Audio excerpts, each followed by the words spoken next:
Okay, lesson number 2 for reading tarot cards.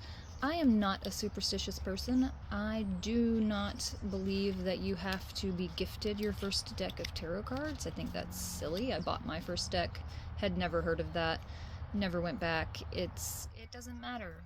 If you want to believe in superstitions, then go for it. But I think they're useless. It's like choosing to think that something's going to harm you in some way when it doesn't have to. But that's up to you.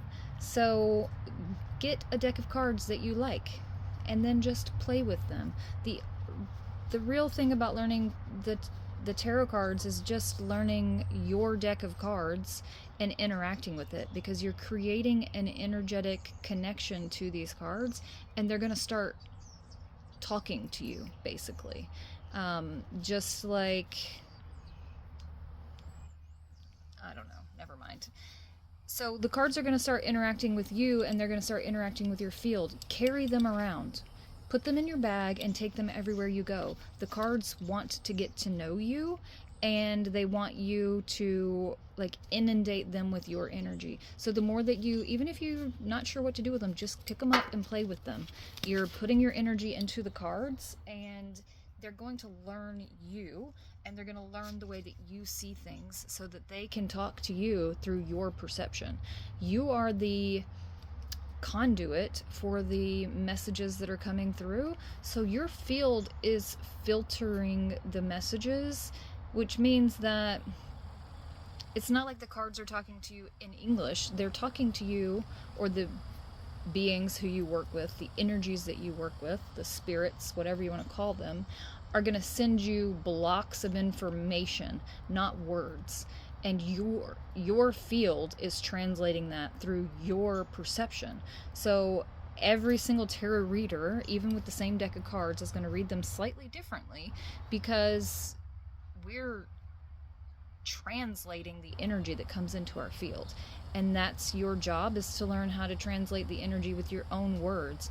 And it doesn't really matter what the tarot cards are supposed to mean. What it matters is how you interpret them. And I think personally that most of what matters is the image on the card, when you look at it, how you feel about it, what you notice in it. So when you start learning tarot, laying the cards out and just staring at them is an important part of the step.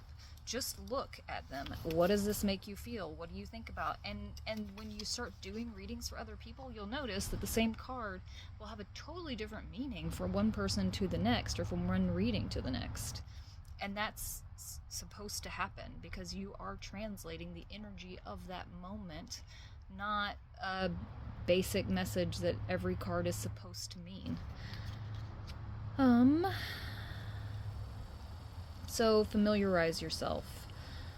And then, pull cards and then look in your guidebook and read the message and see what stands out. Every card isn't about the entire message of the card. It's about whatever stands out. Usually when I read a message out of the book, a couple of words or maybe a sentence will stand out, and that will be my message for either myself or the person that I'm reading for. And I mean, I've done probably 1,000 readings. It's different every single time.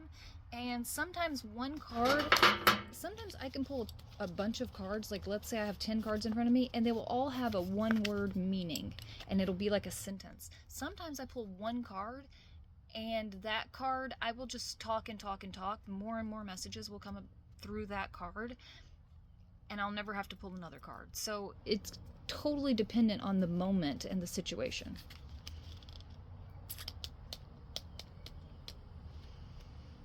What else?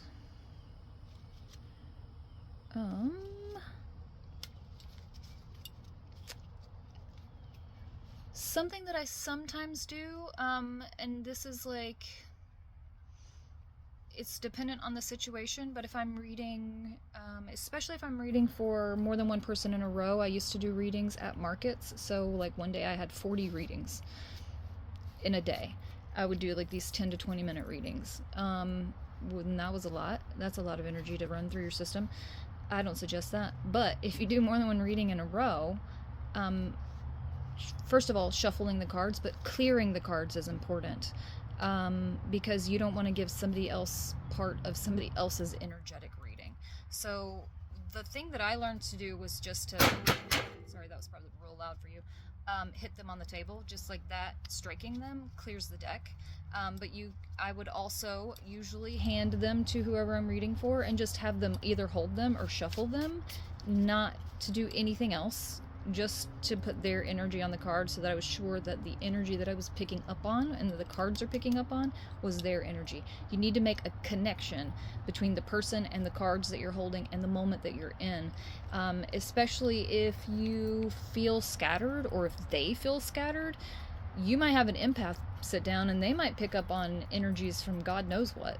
So you need to get them really focused in on the reading and their energy focused in on the reading in the moment with you.